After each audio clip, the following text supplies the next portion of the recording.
Bonsoir à tous et bienvenue dans cette édition d'information. À la une de ce soir, l'annonce d'une série de rencontres entre les nouvelles autorités et des forces vives du pays qui doit débuter ce mardi fait couler encre et salive dans la cité. Vous suivrez les réactions d'un politique et des religieux qui se sont prononcés sur ce sujet dans ce journal. Et puis, c'est un honneur pour la Guinée. C'est un Guinéen qui a été réélu pour un mandat de 4 ans à la tête de la Confédération africaine d'handball. Il s'agit de Mamadouba Paye Camara, qui est aussi président de la Fédération guinéenne d'handball. Vous l'entendrez à la fin de cette édition d'information. C'est tout pour les titres. Merci de nous choisir pour vous informer. L'annonce du Comité national pour le rassemblement et le développement de rencontrer du mardi 14 septembre au vendredi 17 septembre 2021 au Palais du Peuple les forces vives du pays suscite déjà des attentes, mais elle soulève également des interrogations au niveau de l'opinion nationale. C'est le cas d'un politique qui s'est prononcé sur ce sujet. Suivez. 8 jours après le putsch qui a mis fin au régime d'Alpha Condé, les nouveaux dirigeants de la Guinée comptent rencontrer dès ce mardi 14 septembre 2021 les forces vives de la nation, notamment les partis politiques, organisations de la société civile, responsables religieux, représentations diplomatiques ou encore opérateurs miniers. Une décision qui suscite des attentes, mais qui soulève également des interrogations au niveau de l'opinion nationale. Il y a beaucoup de chantiers en République de Guinée. Sur les questions économiques, c'est un chantier. Les questions des droits de l'homme, c'est un chantier. Sur les questions politiques même, c'est un grand chantier. Pour nous, ce qui est plus important, c'est ce qu'on peut faire ensemble, nous Guinéens. Et je pense que pour le moment, il ne peut pas y avoir grand commentaire là-dessus, vu que c'est une première rencontre. On attend que, en tout cas, la gente reçoive toutes les forces vives pour voir ce qui se dessine, pour que le bloc libéral prenne une ligne qui va correspondre aux aspirations du peuple de Guinée. Parlant de la transition en vue, ces membres du BL pensent que c'est une excellente occasion pour poser les véritables bases pour que la Guinée soit en état de droit et un pays démocratique. Cette transition est encore une autre occasion pour le pays, en tout cas de mettre les choses sur les rails. Nous estimons qu'on a raté l'occasion de 2010 pour poser les véritables bases d'un état de droit démocratique en République de Guinée. Nous espérons que cette fois-ci soit la dernière et que la souffrance des pauvres citoyens finisse enfin. Selon Ibrahima Khalil Silla, le plus important n'est pas la durée que prendra cette transition, mais plutôt comment ensemble toutes les forces vives de la nation peuvent trouver une issue pour faire sortir le pays au fond du gouffre et contribuer à son développement.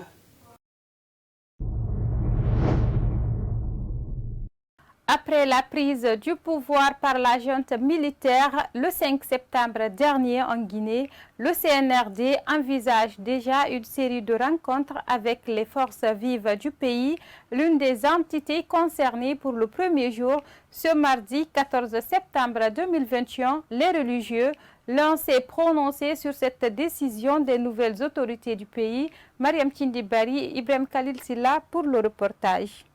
Comme annoncé, la junte veut déjà mettre en application certains de ses engagements après la prise du pouvoir le 5 septembre dernier. Avant l'élaboration d'une nouvelle constitution et la mise en place d'un gouvernement d'union nationale. Comme il l'a annoncé dans l'une de ses déclarations, le CNRD doit commencer les consultations avec les forces vives du pays dès ce mardi, une action dont ce religieux se réjouit. Il est de mon devoir d'abord, comme le devoir de tous les religieux, d'aller assister à cette réunion, d'aller répondre à cet appel, mais dans l'intention d'aller discuter quelque chose qui peut être un bien commun pour la Guinée. Pas pour ce qui est bon pour un individu, pour une communauté, mais plutôt ce qui est bon pour la nation. Poursuivant, l'imam Bachir invite le nouvel homme fort du pays, Mamadi Doumbouya, à œuvrer pour le bien de la nation. Donc, à côté de lui, qu'est-ce qu'on doit lui dire? Qu'il doit penser, hier, il était un garde pour un chef. Et aujourd'hui, il est gardé. Donc, il faut qu'il pense à ça. Si tu vois aujourd'hui, lui, il est gardé parce que Dieu a amené un changement. Le gouvernant gouvernait. Ces rencontres entre les nouvelles autorités et les forces vives du pays vont débuter ce mardi 14 septembre avec les leaders des partis politiques, les coordinateurs régionaux et les religieux. Elles prendront fin le vendredi 17 septembre avec les directeurs des banques primaires, des structures de microfinance et les représentants des différentes centrales syndicales. Une semaine après le coup d'État qui a renversé Alpha Condé au pouvoir, le CNRD entame ce mardi des consultations avec tous les acteurs de la vie sociopolitique guinéenne sur ce sujet. Plusieurs citoyens ont exprimé leurs attentes à la fin de ces différentes rencontres. Ils sont au micro de Mabinte Touré et Ibrahima Paye Camara. Avec l'arrivée de ce nouveau régime, j'ai quand même une lueur d'espoir. Après tout ce qu'il a évoqué, surtout concernant l'unité, je pense que la Guinée a besoin de ça. Pour construire une bonne démocratie, il faut une concertation. Quand je parle d'une concertation, je parle d'une concertation large, c'est-à-dire au niveau de tous les fils du pays, c'est-à-dire les forces vives, comme il a si bien dit. C'est le devoir de chaque Guinéen de contribuer à sa manière pour que nous puissions passer une transition apaisée. Et sur ce, il faut que les Guinéens s'entendent, il faut que les Guinéens aient le même verbe, il faut que les Guinéens aient les mêmes mots aux lèvres pour que nous puissions aller de l'avant.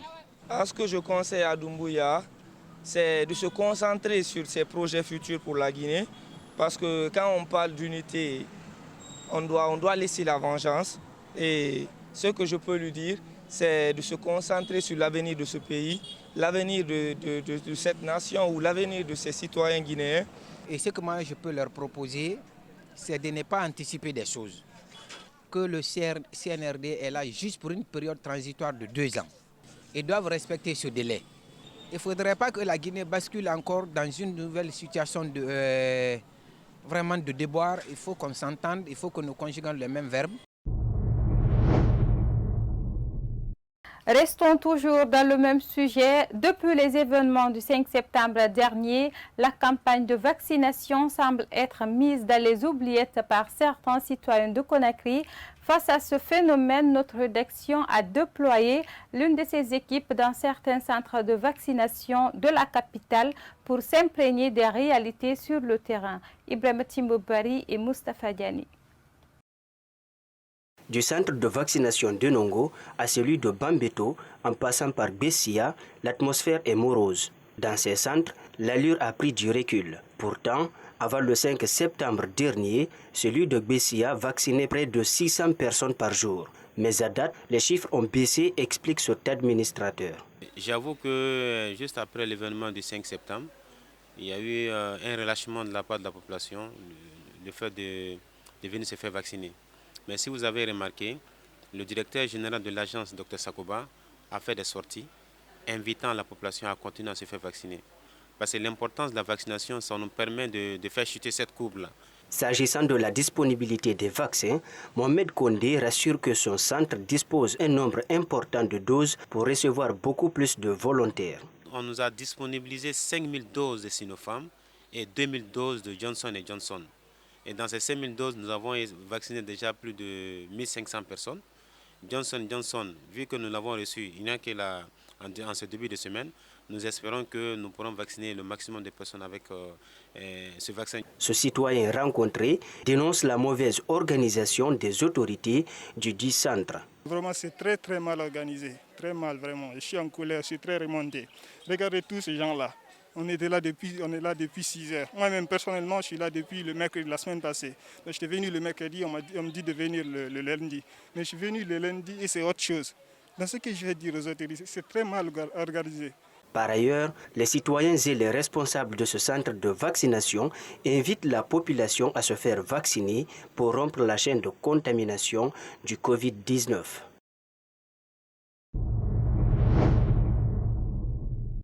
Volet éducation dans ce journal, le sort du système éducatif guinéen.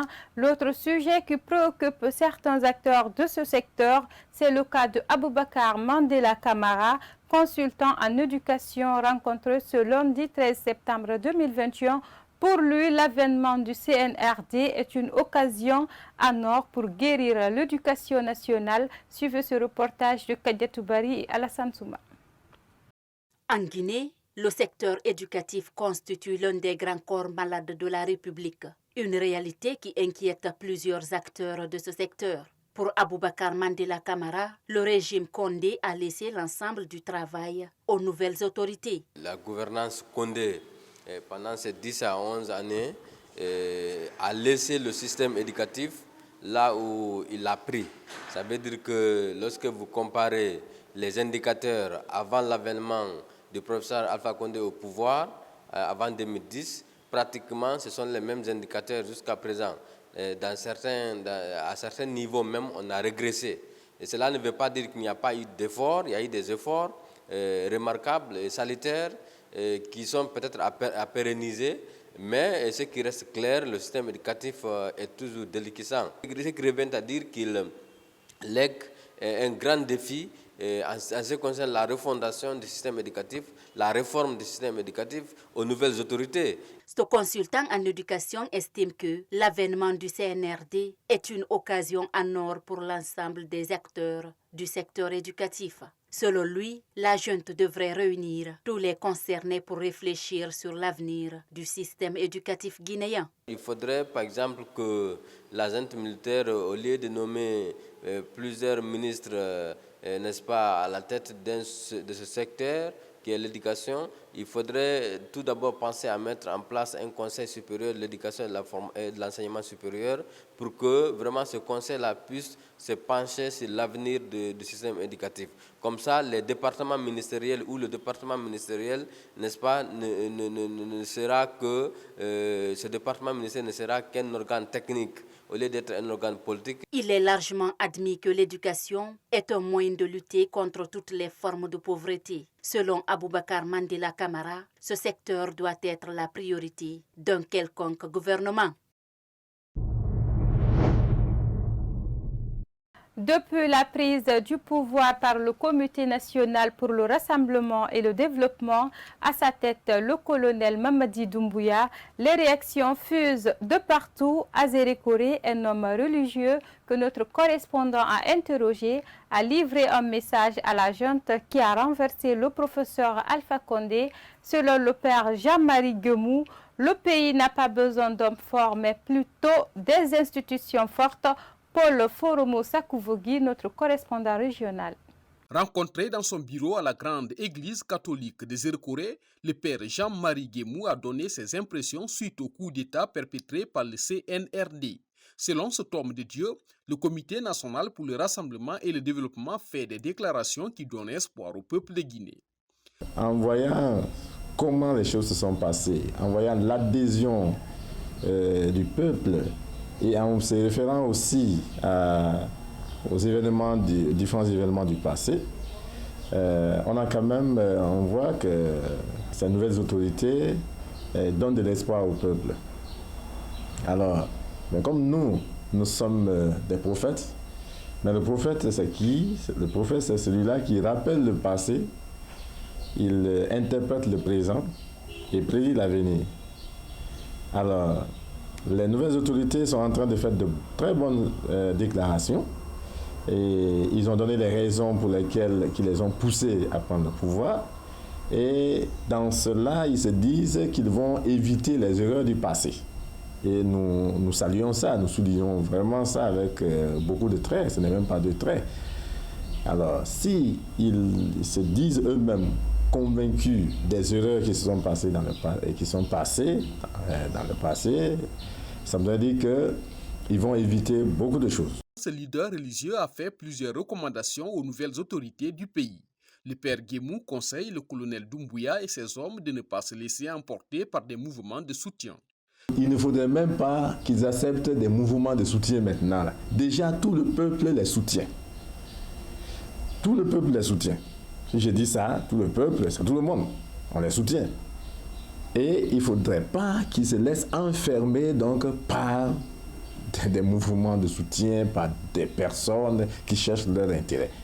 Eux-mêmes, ils sont venus et la mission principale qui les attend pour moi, c'est de faire en sorte que les institutions qu'il faut pour garantir une vie démocratique à notre pays, de chercher à mettre ces institutions sur place. Le cimetière est plein d'hommes indispensables. Il ne faut pas qu'on lui fasse savoir que c'est le colonel Doumbouya qui est indispensable pour la Guinée. C'est Dieu qui a voulu que ça soit lui. Ça pourrait être une autre personne. Mais il ne faut pas qu'on lui dise que sans lui, finalement, la Guinée ne bougera pas. C'est faux. Ce n'est pas vrai. Alors, c'est ça. S'il fait ça, il va tomber dans les erreurs que lui-même, dont il fait mention. Et finalement, le but même sera raté. Et pour moi, mettre les institutions sur pied, c'est ça la mission. Et il ne faut pas qu'ils perdent de vue cela. On n'a pas besoin d'hommes forts. On a besoin des institutions fortes. Vraiment, c'est ce que moi je pourrais leur dire comme conseil. Et s'ils pouvaient entendre ça et comprendre cela, ça serait bien pour notre pays. Il faut d'ailleurs rappeler que dans la journée du vendredi 10 septembre 2021, des leaders religieux ont organisé la lecture du Saint-Coran à la grande mosquée de Zérekoré pour implorer la bénédiction de Dieu en faveur des nouvelles autorités du pays. Comme annoncé dans le sommaire, le président de la Fédération guinéenne d'handball a été réélu pour un mandat de 4 ans à la tête de la Confédération africaine d'handball zone 2. Cette assemblée générale élective a eu lieu ce samedi 11 septembre 2021 par visioconférence. Ce lundi, Mamadou Bapay Camara a expliqué ce qui a prévalu à sa réélection. Ibrahim Diallo. Après un premier mandat, le président de la Fédération guinéenne de handball a été réélu ce samedi 11 septembre à la tête de la Confédération africaine de handball zone 2. Le numéro 1 de la FIGI-Hand explique ce qui a prévalu à sa réélection. Je pense bien que c'est le travail bien fait. Si vous êtes investi de la confiance renouvelée de vos pairs de la sous-région, ce n'est pas parce que vous vous appelez tel ou bien vous venez de tel pays, c'est parce que vous avez posé des jalons dans le cadre du développement de votre discipline. Donc moi je me dis bien que certes on n'a pas pu faire tout ce qu'on voulait faire, mais il y a eu plus de positif que de ce qui est négatif. C'est ce qui amène mes collègues présidents de 7 autres pays de la zone à me donner à m'investir de leur pouvoir pour pouvoir conduire encore les destinées du handball au niveau de la zone 2. Mamadou Bapay Camara n'a pas manqué d'évoquer sa priorité à la tête de cette organisation sous-régionale. Ma priorité est d'avoir un championnat de zone, parce que ça manque beaucoup. Et je veux que cette fois-ci qu'elle soit de toutes les catégories. Parce que très souvent, au handball, on n'a pas de compétition intermédiaire entre les juniors et les seniors. Donc les gens qui n'ont pas la chance de jouer en junior, comme en senior, s'ils ne sont pas tellement talentueux, après leur catégorie junior, ils sont bloqués pour de bon. Donc pour ne pas aussi perdre cet âge intermédiaire, je veux qu'au niveau de la zone, qu'on initie un tournoi au niveau des espoirs. À noter que 7 pays composent cette organisation sous-régionale. Le président de la Fédération guinéenne de handball dirigera la destinée de la Confédération africaine de handball durant les 4 prochaines années. Mesdames et messieurs, c'est la fin de cette édition d'information. Merci à tous de l'avoir suivi. Les infos continuent sur Star 21 TV, la télé du 21e siècle. Au revoir.